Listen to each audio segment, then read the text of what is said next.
Well, good afternoon. Good afternoon and welcome to another Webinar Wednesday hosted by the Cal State Bakersfield Small Business Development Center. This is number 252 in the webinars that started back in 2013. Thank you for joining us and good afternoon. I'm Kelly Bearden. I'm the director of the CSU SBDC.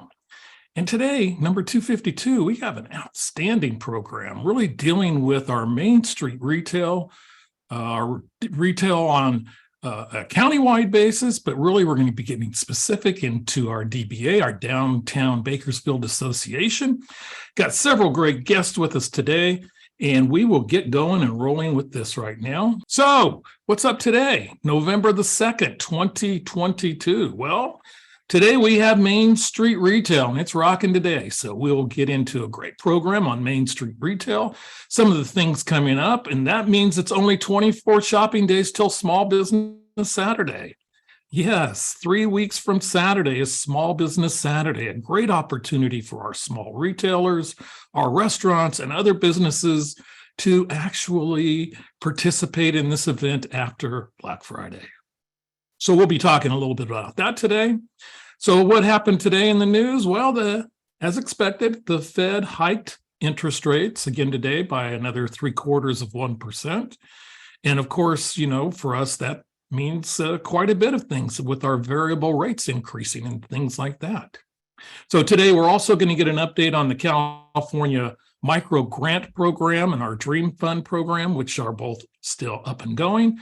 And as always, at the end today, we'll take your questions, and we'll start off with a poll. So let's do one on the economy today. So our first one is more of the pop quiz type, and it is, what is the prime rate in the United States as of today?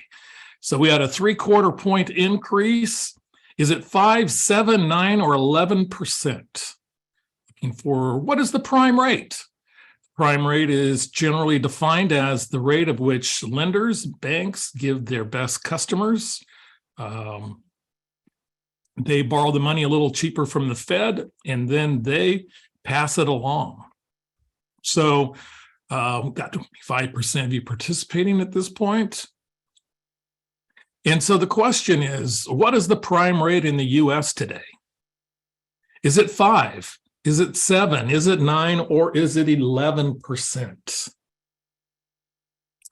So what we're going to do is we're going to end the poll and share the results with you for our first poll question. And our prime rate is 7% as of today.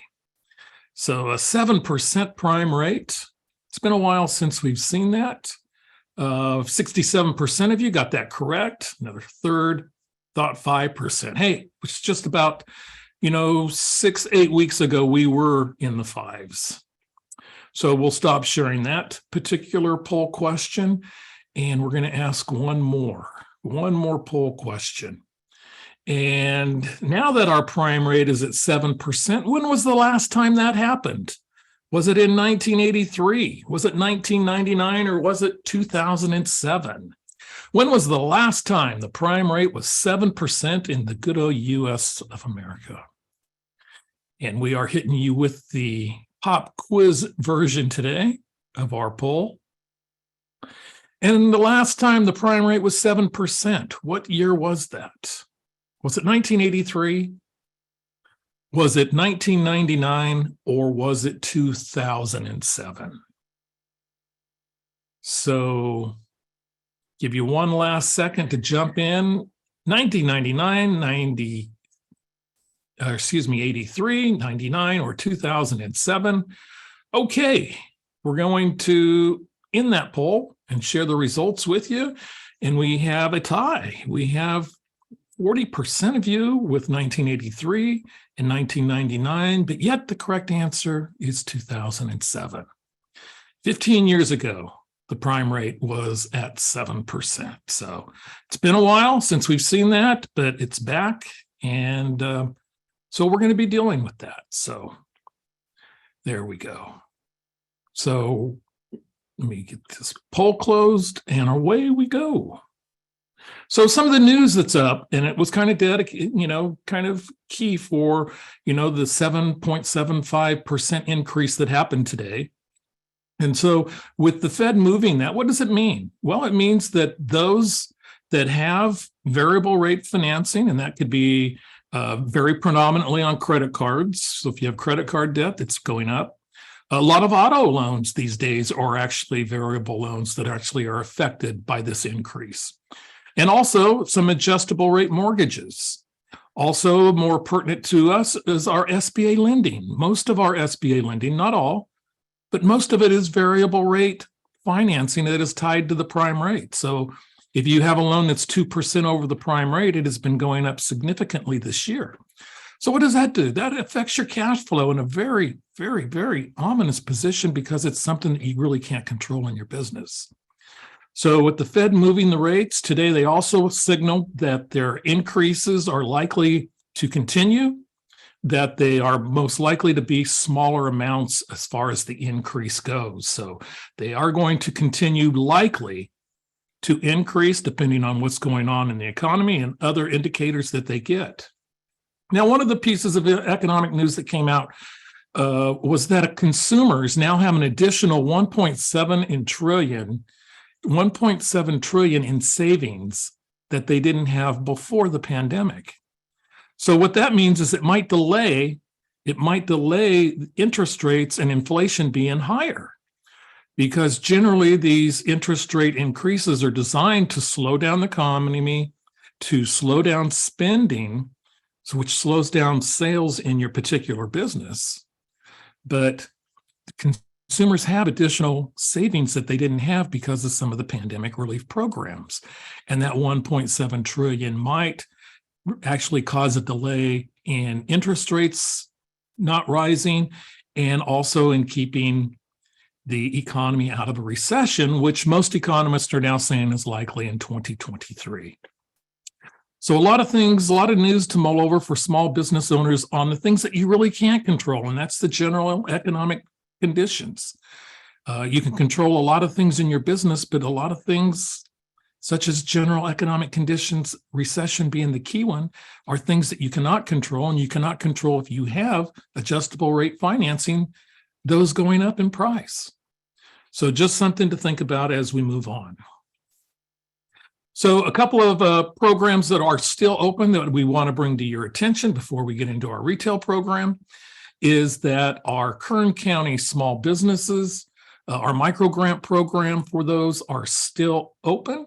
The program is now open until March of 2023. And of course, what this program does is it is designed to provide the smallest, neediest, and most vulnerable micro enterprise small businesses with a $2,500 grant. So if you had not received the COVID-19 California Relief Grant that was done through the Lindustry.com portal, repeat, if you have not received that and your sales are less than $75,000, then you are eligible for that particular grant, subject to a few other criteria. There are a few other eligibility issues, but the two that we see that really pop up or that cause declines in applications are mainly those that received the California Relief Grant and they have over 50,000 in sales. So also the California Dream Program remains open. It looks like we will have one maybe last class that starts after the first of the year. Recall that the California Dream Fund program is a $35 million program put out by the state of California that provides entrepreneurs with $5,000 or $10,000 if they started their business after July 2nd, on or after July 2nd of 2019. So we have those particular instances and those aspects that we're dealing with. But the California Dream Fund is open, and you will want to send us an email at sbdc@csub.edu. Our YouTube channel is a lot of good YouTube channel stuff out there. And you see some of the more popular webinars that are on there. Of course, this one will be up there in just a matter of a week or so. But many of the pandemic relief programs, ending with the 135th on COVID idle resources. We have the cybersecurity with our professors from Cal Poly, and also even our Eastern Sierra Capital Summit last month where we had many speakers. So check out our YouTube, CSU SBDC, for any of those videos to watch on demand at any time. Now, before I get to our special guest, Lani Lott, I'm going to first bring in Maureen. And Maureen, we're going to start this discussion rolling with a little bit on Small Business Saturday that's coming up in 24 days. And what can small businesses do in order to engage and to do more aspects of Small Business Saturday? So Maureen, how about some tips? All right. Well, let's see here. So if you're one of those businesses who wants to do something for Small Business Saturday, we're going to go through just 10 or 11 tips here that you can go through. Excuse me, got a little bit of a cold here. So the first thing that I want to have you keep in mind is the date. It's Saturday, November 26th. And if you're going to start any marketing activities, I would suggest that you want to get going on them by the week of November 7th, just around the corner. So I've divided this up into 3 areas. So the first thing is trying to get shoppers to your store, right, into your area. So you're going to, of course, want to put up signage. One of the things that you can do is I've got a couple of links. And by the way, I'm going to post this in chat so that you have this on the links and other stuff here. But you could go on to istockphoto.com and there's stuff on there for Small Business Saturday, but also SBA.gov has some material that you can use if you want to download that. In fact, yeah, and the other thing you can do is you can go out on Google and Google Small Business Saturday, and that's where I got this image that you're seeing on top here with the Make a Big Impact, Shop Small. Okay, so and after the signage, then you want to do a countdown of your event on social media, Facebook, Instagram, TikTok. You can share sneak peeks about, leading up to your event every other day or so, right? You could share a different product each day, remind your followers about the sales and discounts, and then promote any giveaway or raffle items. And of course, you want to have those eye-catching images for whatever it is you're going to be offering up. And then hopefully you have an email list that you have either through Constant Contact or MailChimp. Then you can send out a sneak peek, something that's kind of exclusive for people to let them know what it is that you're offering. And then if you have those special people who are frequent flyers, you may want to offer them something exclusive. You're going to want to offer unique deals. So the whole thing is they don't get them until they come in on Small Business Saturday, right? So you're going to promote that. Have a raffle. That's the other thing you can promote through social media as well. It's a great way to increase traffic. It's another way I like to use with clients as far as building your email list. A lot of times you'll have the client fill out a slip of paper with their email, phone number, winner need not be present. But also make sure that you have something that's eye-catching there and that really evokes excitement where people want to have it. Then the next section is you want to create a fun and festive mood. So you want to decorate for the holidays. Can go all out with, you name it. Everybody, I've seen all kinds of different types of decorations and so forth, but just so it's very festive, right? You might want to consider including activities for kids, and I have to add where we live here and maybe dogs. You may not have dogs inside there, but you can have an area for the kids. You have dogs that can come in on their leash, of course. You can have a little, cookie jar that's got treats in that, maybe a bowl of water outside. Offer refreshments, nothing too fancy, just a little section off to the side that just adds to the festivity. Partner with other businesses, especially downtown. There's lots of them down there between the restaurants we have and you name it, retail, that could, go together to, put some kind of promotion together. Then spread the love, what I like to call spread the love. You're going to want to share photos on social media from your shop on, Instagram, Facebook, and TikTok. Part of it is it keeps, the energy going, let people know what you've got going on there, and then create photo opportunities. So because one thing you want people to do is when they come in there so that they're going to take photos in your place of business and then post it as well. One of the things we're seeing a lot lately, but not everybody knows what this is, it's called a step and repeat banner. So that way people would be more likely to share it on social media. And this is what it looks like. You can actually, I looked online just for the heck of it. there are several places in Bakersfield, if you just type in Step and Repeat banner Bakersfield or near me, who can do that here or wherever you are. You can also get them on Amazon. So that's what I've got, Kelly. Well, they don't really look like they're ready to shop, those people. Yeah, I know, but I thought it was a good example to show, the fun. The thing there was to evoke the fun that they were having. It was actually something at Halloween time, I guess. Okay, great. Yeah. Well, thank you much. Thank you. Well, really, who has been just outstanding, really our leaders in the community on Small Business Saturday over the years has been the Downtown Bakersfield Association. And this is, I think, a great opportunity for businesses to become affiliated or become associated with the great amount of retail businesses they work with and other businesses, restaurants and others. And joining us today is Melanie Farmer, who is the CEO and president of the DBA, and Cathy Butler, who used to hold that title, but now works in public relations and other aspects. Ladies, welcome. Come on in and join us and tell us what's going on at the DBA. Hello, how are you?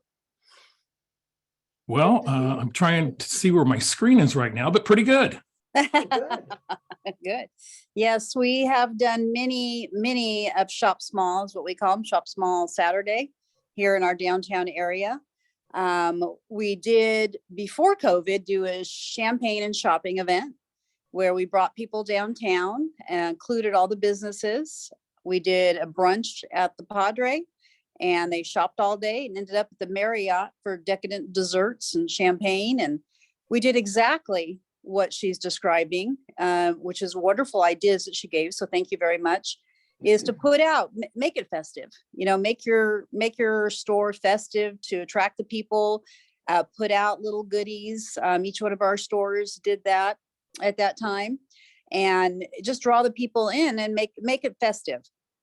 This year, coming back from COVID, I gotta say last year coming back from COVID, we did a grand opening for In Your Wildest Dreams, which is a wonderful store on F Street. If you haven't been there, you definitely want to go there. This will be its 1-year anniversary coming up on this Shop Small. So definitely we're going to be working with them, and to my knowledge, they're going to have some booths outside in the parking lot to make it even more festive this year.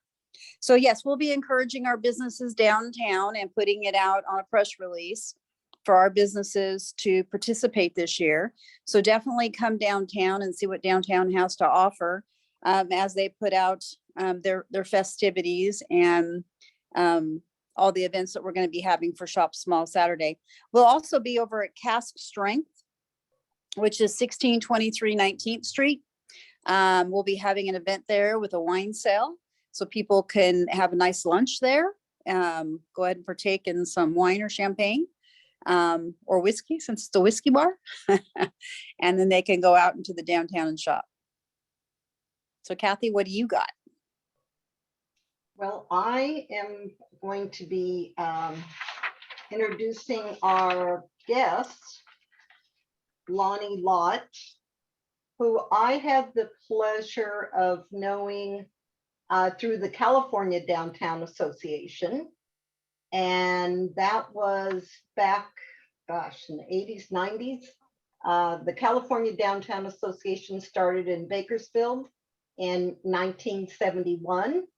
And I had the pleasure of meeting Lani, who at the time was executive director of the Grass Valley Downtown Association, and was able to work with her. She was also my walking partner. Every time we attended a conference, we'd get up early, walk the downtown area, scope it out, see what was available, and then go out and support those businesses.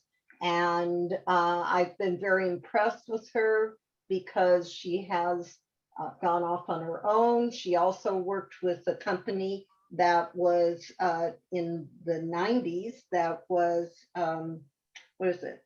His name, Burns Consulting, and now has been working on her own, has her bachelor degree in public administration, and has been busy serving on so many committees and groups that have made a difference.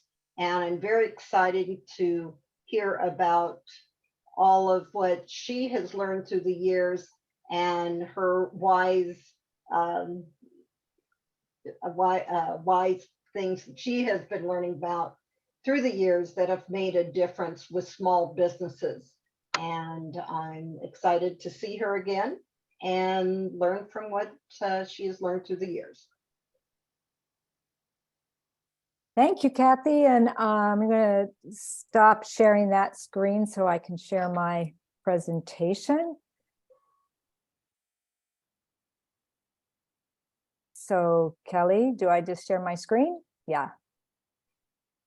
Yeah, just go right ahead. Okay. Guess we can share more than one.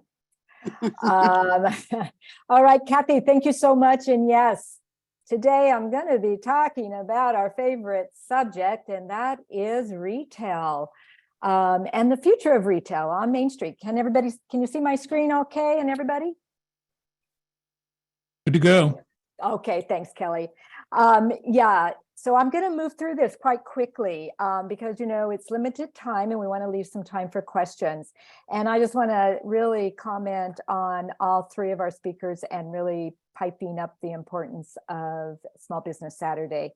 I age myself when I say I was involved in one of the very first ones in Grass Valley, and it was a huge ordeal, especially for our retailers. But as the years have gone by, many other business types have participate in Small Business Saturday, including restaurants and lodging, and even some of our service and professional-based businesses. So future of retail. Let's just talk a little bit about its importance to the economy. It is key in our economy. It is one of the pillars that communities, especially our smaller rural communities, really work towards trying to balance with the other sectors that they're either recruiting or retaining to really balance their local economies. And the primary reason why retail is so important is it generates sales tax. And we all know that sales tax then rolls into providing those public services that we so much enjoy in our communities, whether it's parks and recreation or our police and fire, safety, officers and protection services, all the way down to the wonderful city staff that provides the day in and county staff day in and day out services that make our communities the place we want to really, you know, live and participate. It is an important service to the public.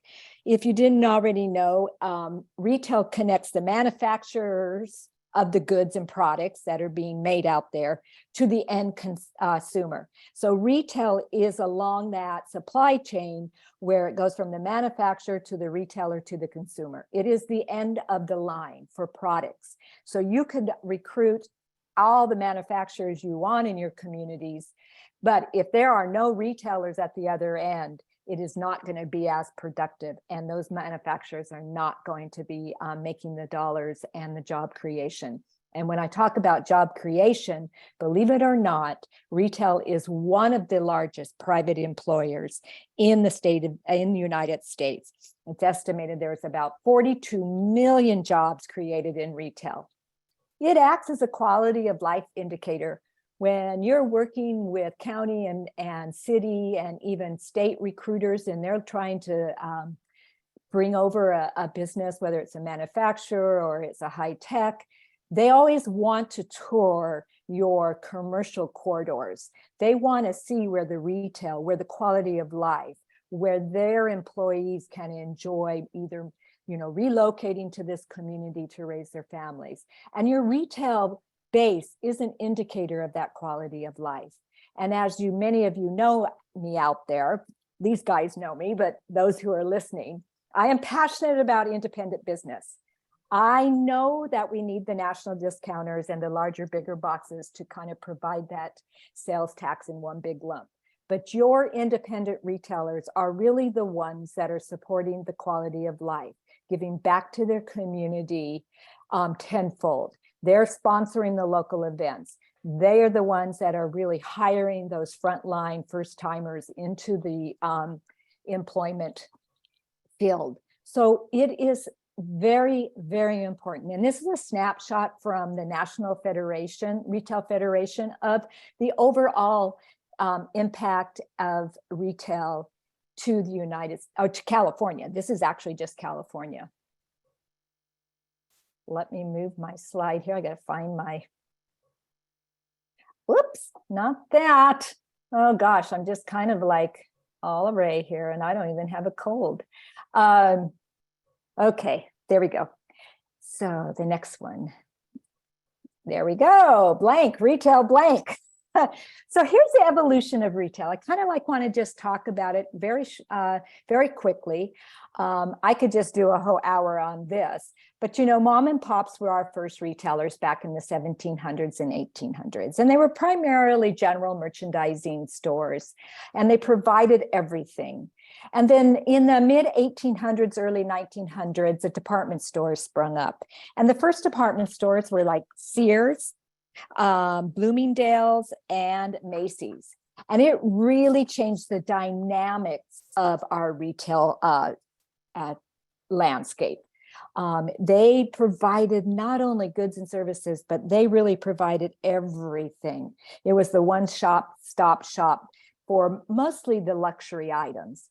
And then in the 1920s, credit took hold. And again, there was another shift in how our retail landscape operated.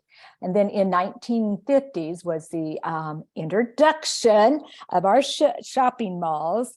And it is estimated that by 1960, there were more than 4,500 malls, accounting for about 14% of all retail sales. And this was primarily correlated with the automobile, right? And the growth of the automobile, sprawl took hold. All of our, a lot of our population moved out to suburbia, and then the large businesses that supported a lot of our downtowns moved to the shopping malls. Then big boxes were introduced in 1960s. And I don't need to say much about that, other than that they're not going away. In fact, they're getting bigger and stronger. So that really has not, since the 1960s to even current, it has just shifted the entire retail sector. And independent businesses have learned to coexist with national discounters.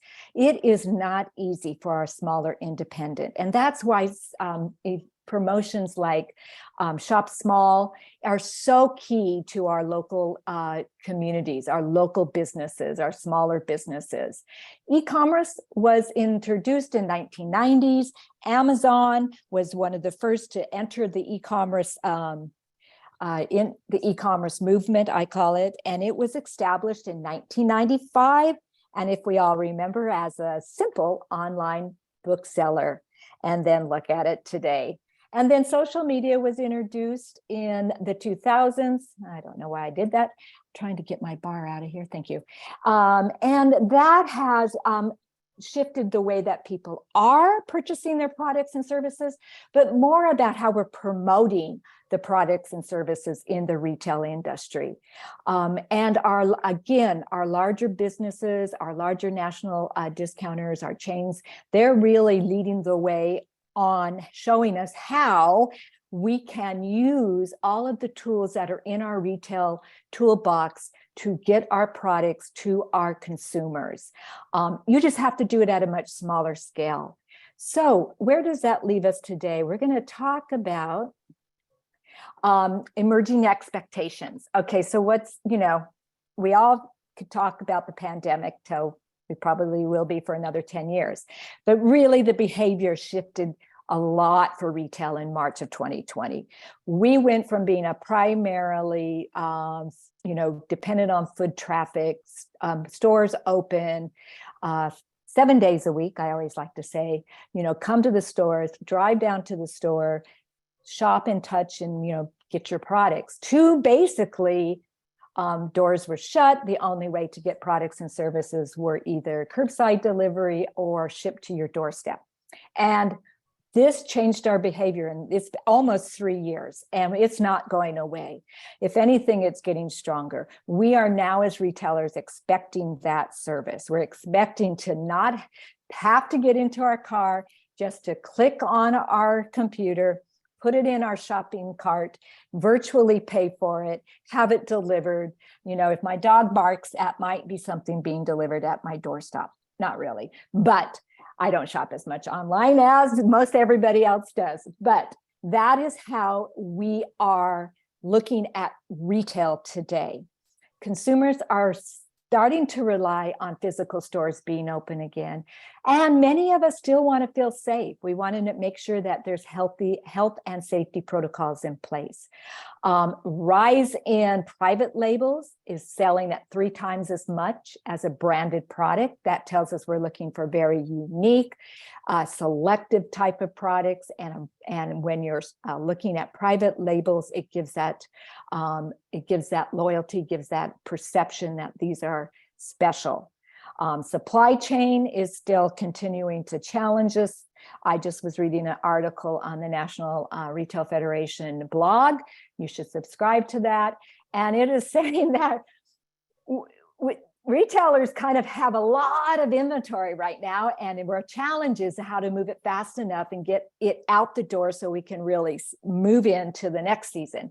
Retailers are, especially our clothing retailers, are very seasonal folks. They look at the seasons, and the last thing we want is to have all of our cash tied up in inventory that's in the back room that we can't get out either online or out the front door.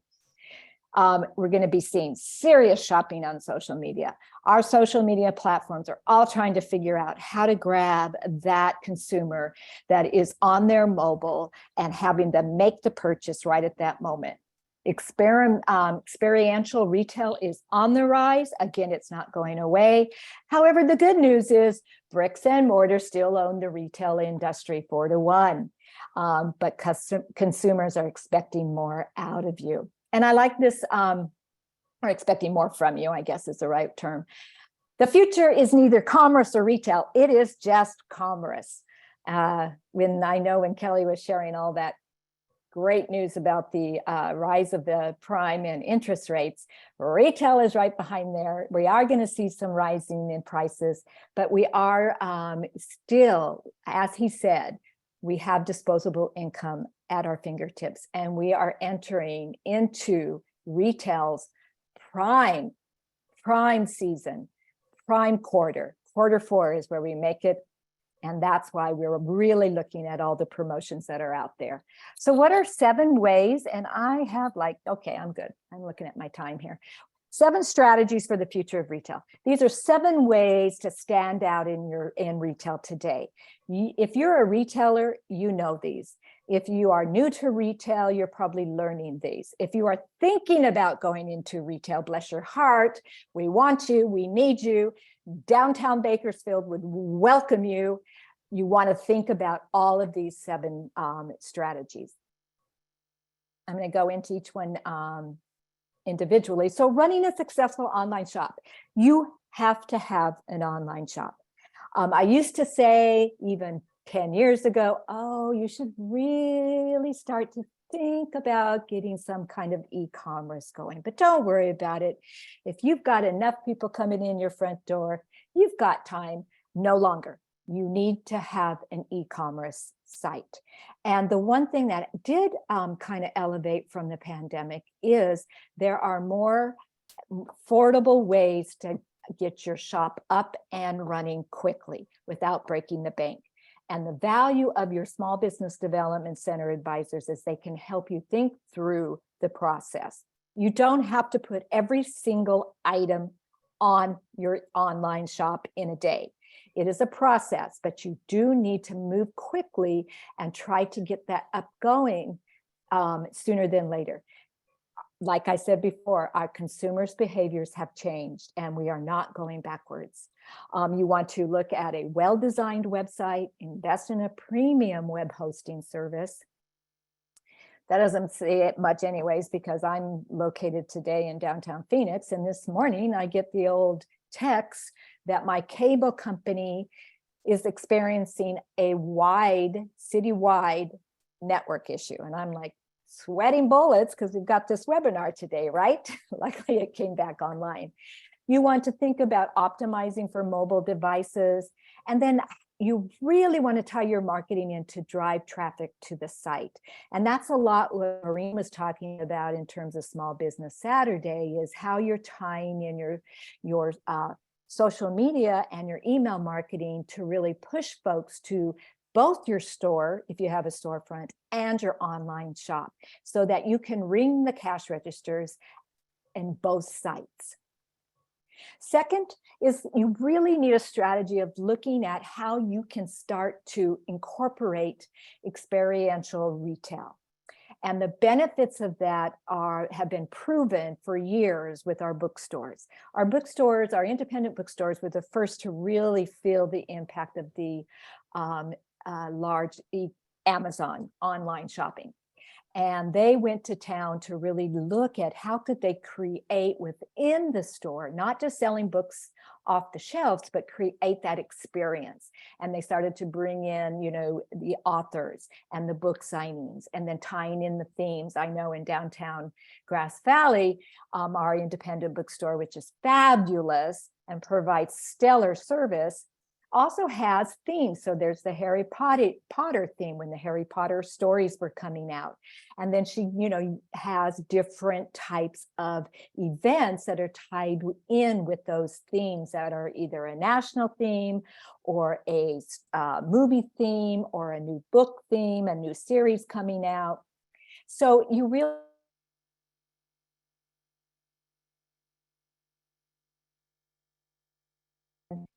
transferring that over to how you communicate it within all of your digital touch points. You can highlight community and charitable causes. We're seeing more and more businesses, not only retailers, tying into some type of sustainable or national or even local cause. And way to give back. Tom's Shoes were one of the first to really take that to a big level. And I still to this day wear Tom's shoes. I love Tom's shoes. They're affordable. They fit my feet. I can wear them, year round. And every pair that I buy, another young child in a different underprivileged area gets a pair of shoes. Experiential retail really builds a brand loyalty. And we all know that if one person has a great experience in the business, they're going to spread that word. And so that's part of what we're looking at brand loyalty. It increases foot traffic. I'm watching and seeing more fabric stores having places where folks can do meetups and do a knitting circle, like we do a book club, and they are doing quilting circles. We're seeing children's retailers having fun things that children to, and then they can offer wonderful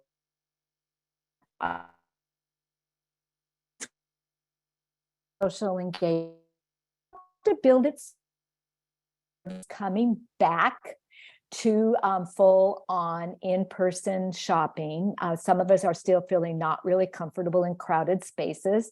Although if you've been looking at the series or the college football game, there is not a space to be had. I mean, there is not an extra space distance between anybody. Those places are packed.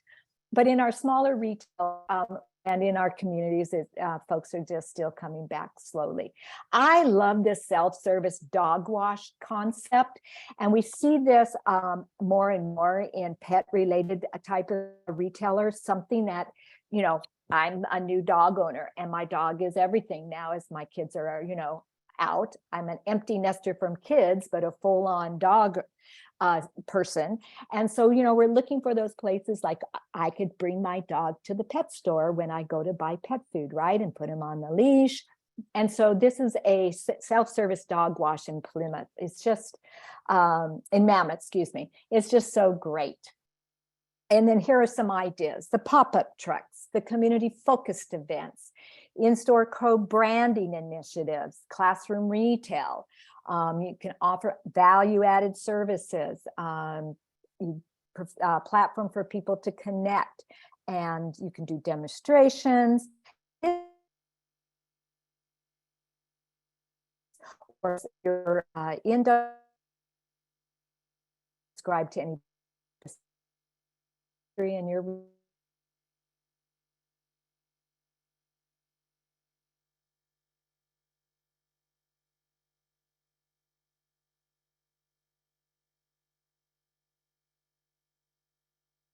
shop.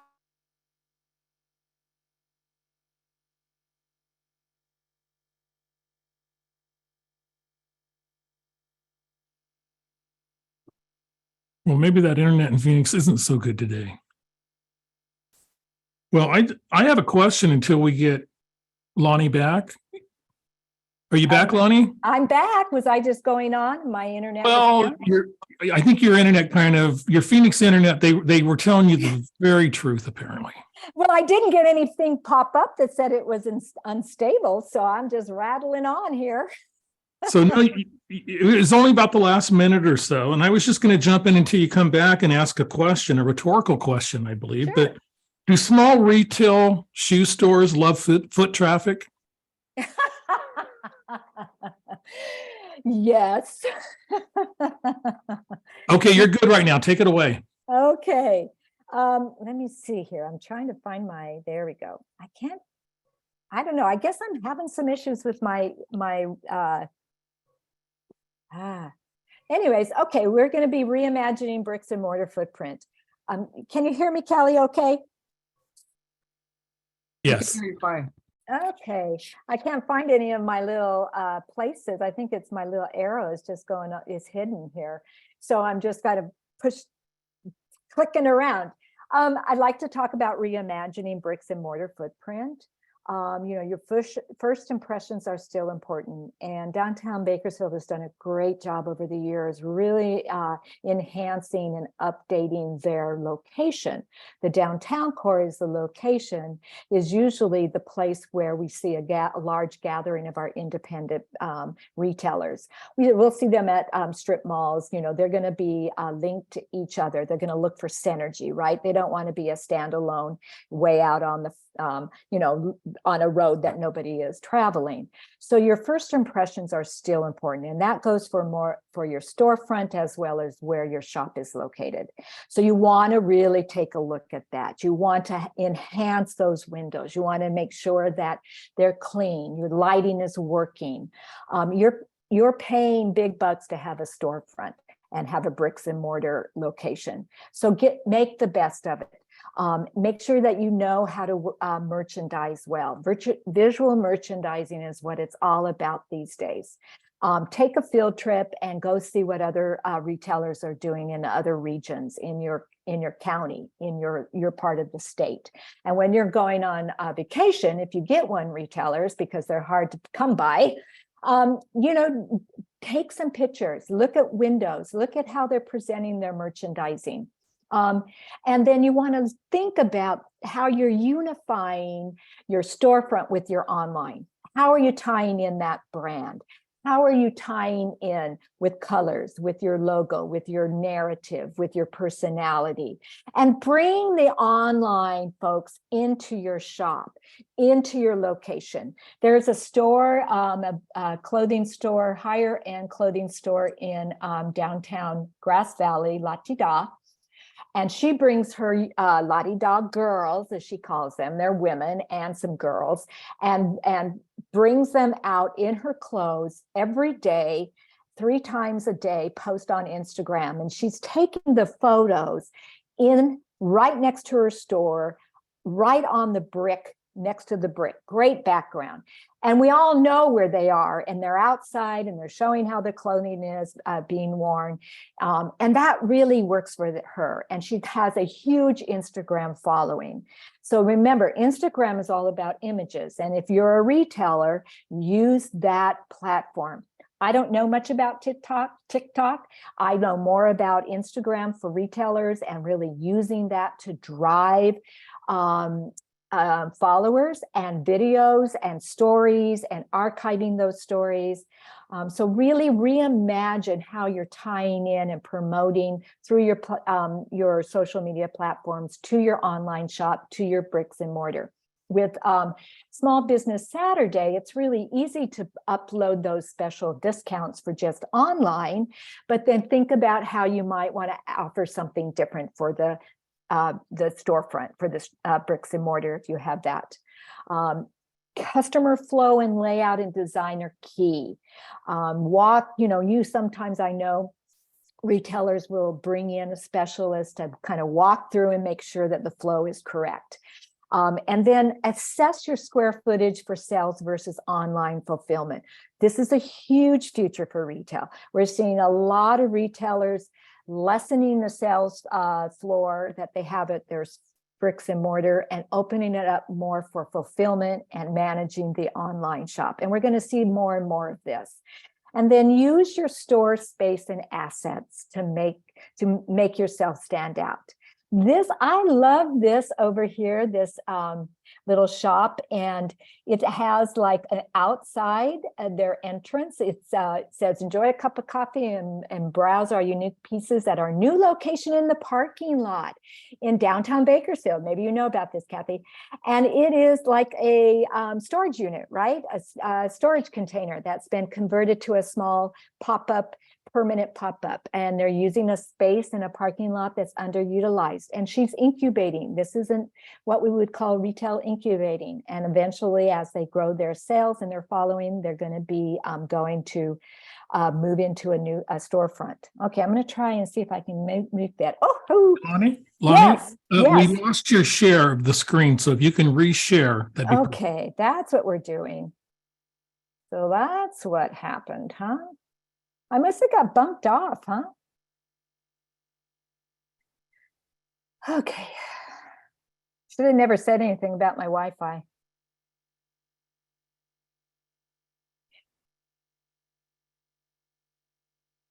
Did you see any of my last screen? We probably just missed the last slide. Okay, well, I can go back. There you go. Now you can see it. Oh, I hate technical problems. I'm so sorry. I'm so sorry, everyone. Okay, selling custom products and label sourcing, and again, private labels. We're getting very creative of how we can really diversify and make our products different than what you could just buy on Amazon or just could buy on, well, you could sell on Amazon, but just what you would find if you just walked into a big box or a national chain, right? And so when our independent retailers, we can do things on a smaller scale and make it much more unique. There's when my daughter in Grass Valley had a Pilates studio, she had to have retail on the ground floor at 25% of her bottom floor. And she was like, what am I going to do? Well, it was naturally that she brought in some fitness clothes, right? That goes with her service business. And she didn't go down and buy the same labels that you could buy at any other store. If you went to the mall, she looked for an independent brand that was making very unique things that you couldn't find anywhere else. Then she brought in 4 or 5 or 6 different entrepreneurs that were quite ready to have their own storefront, but they had products that were related, whether it was health and wellness, it was teas, that she brought in a jewelry line, she brought in some interesting things for like your yoga mat covers, all kinds of different things. And she started to build this really unique individual merchandising and labels that you couldn't find anywhere else. And that's what people want, especially in our small businesses. They want to find that unique thing that to give as a gift or for themselves, that you just can't just go down to the mall and buy or sit at your computer and purchase. It takes a little bit more effort. Your vendors or your distributors, they have a lot to offer. And you need to work with them. Look for some private labels. If you're thinking of going into private labels, that's an area that your SBDC could help you with by researching who's manufacturing that. How do you get your private label on there? Is your brand, is your name trademarked? Is it protected? And all of those things go into this future of retail. But the first place to is just to explore some of your local artisans and designers, looking at online marketplaces. Etsy is fantastic. They have a lot of great artisans and independent entrepreneurs there that are making a lot of different unique items that maybe you might want to meet with and talk with and virtually and see if they provide wholesale. And then focus on best sellers and create variations of those. If you're a product-driven business, which our retailers are, you don't have to offer one of everything. Really drill down into your sales and see what's really people are coming to your shop for. What are they really purchasing? What do they really like and value of your business? You may want to do a survey with some of your businesses, your customers, or a focus group, and then figure out how maybe you could expand on that and offer more variations of those products that are the 20% of your sales are purchasing, right? Your customers. And then the last thing I want to say is really leverage all of the resources available to you. And there's a lot out there. And I just kind of listed these. Fellow retailers and other product based businesses. When the DBA has a breakfast or a networking opportunity, they have those so you can network with each other, share ideas, look for opportunities to collaborate and partner. Small Business Saturday is the perfect place to collaborate. And then look at a way that your association or your chamber can then offer ways to promote that. Often during the holiday seasons, during the last quarter, you'll see cooperative advertising opportunities. So you want to leverage those. Your small business development centers are not the best kept secret. Get the word out there. Take advantage of what their services are, their webinars, whether you want one-on-one advising or you just need to go and plug into one of the many webinars or radio tips that they do. Your trade association, follow blogs, podcasts, belong to some groups, whether it's in LinkedIn or your Facebook groups. Look for those that you can participate in. Great place to bounce ideas off, ask questions. This is the future of retail. We are not independent businesses, we're interdependent. And Kelly knows Mr. Burns, who I used to work for, and Kelly provided services for. And that's what he always said, and it like sticks in my brain. And then here's a website that has retail new websites to help keep your industry updates and best practices. And then the product boss here on the right-hand side is an amazing story of the founders.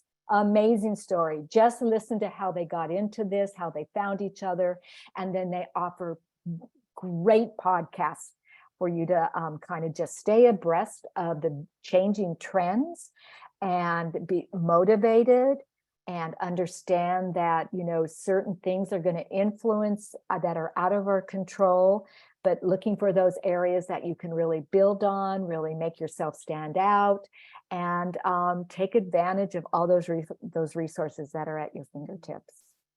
Okay, I think that's it for me. So sorry about my presentation. Hey, technology issues come with the territory. I guess. Sometimes they're worse. There could be a lot worse. So, no apologies needed. But Melanie, I have a question for you. If you have any questions for Lani, please go to the Q&A box and pop it right in there. But until we get to that point, Melanie, how can businesses participate in Small Business Saturday in downtown Bakersfield if they don't know how to do so already? Well, they can contact our office. They can go to bakersfielddba.com or contact our office at 325-5892, and we can assist them in that. We will be putting out a press release asking the businesses to gather and do a shop small in our downtown area and get it out to the press so the press can get it out to the public to attend. Oh, Sounds great. also, Melanie, we might mention that we are holding a block-to-block luncheon on Thursday, November 17th at Lino's downtown. And we will be promoting what will be taking place downtown with Small Business Saturday. So it's a chance to attend, learn more, meet your neighbors, and get some excitement going for the date of the Small Business Saturday. Yeah, it's the installation of our new block captains as well by the mayor. And our guest speaker will be the chief of police. He'll be giving us updates on security and what the police are working on. Sounds like a fantastic event. I'm there. And of course, we have the Veterans Parade and Christmas Parade right around the corner. It'll be our 40th anniversary for the Christmas Parade. We lost it for 10 years, but it's back All right. What about the Veterans Day Parade? When's it? on Veterans Day, Friday, November 11th, 10 a.m. And Melanie and I will be a judge in the Veterans Parade. Excellent. Yeah, I never liked it when they had a Veterans Day Parade and it wasn't on Veterans Day. It's on Veterans Day. Okay. Always been on Veterans Day that I know of. We've been. Well, And then Thursday, December 1st will be the Christmas Parade. Yeah. So we'll be busy. Downtown. yes. Yes, you will. Lonnie, any last pointers as we move into the holiday season? I think the girls have got it covered. That is one of the advantages of having a organized downtown association that works closely with their stakeholders, is to offer these larger community events that really draw a critical mass down. And our businesses, especially those that are product driven, our storefronts, our restaurants, they really depend on this critical mass coming down for these events to help build their revenue and ring those cash registers. And it is a lot of work. And so I applaud both of you for everything you do and keep it going, because being in those trenches, I'm so glad I'm out of it. But my daughter in Grass Valley is running for city council, and she just opened up a brand new retail store. Is she crazy or what? So the next generation is coming in, and they really need to be educated and exposed to the value of these community events, how they tie into them, even if it's not an event that is going to be their market, but they're part of the whole. And so, really having that banner and having that breakfast and all those things are so key. So I would just say to any retailer, look for those opportunities to network, to tie into your community that are doing that, whether it's a city, a chamber, a downtown association, or even just your neighboring business, because it makes a big difference. Yeah, Cathy, and great work also with the Downtown Bakersfield Development Corporation, another entity that works close in hand and is affiliated with the DBA. And Melanie, thank you so much. Jumping into the chat real quick, what's in there? Maureen added some information on the Kern Micro Grant, if you're interested in that program, and the Dream Fund, some of the Small Business Saturday. 25 retail new websites, interesting, and also the link to get you to the Downtown Bakersfield Association, their website at bakersfielddba.com. Okay, that's going to do it for this week. We'll be back next week, they tell me, for number 253, but thank you, ladies, so much. Retail is such an important part, particularly of our downtown cores and our segments and other areas, and it's good to see so many good ideas and suggestions on the verge of our Small Business Saturday coming up. So thank you all so much. Thank you. Thank you. And we'll be back for Maureen Busherdang. We'll be back next week. See you all then. Bye-bye, everybody.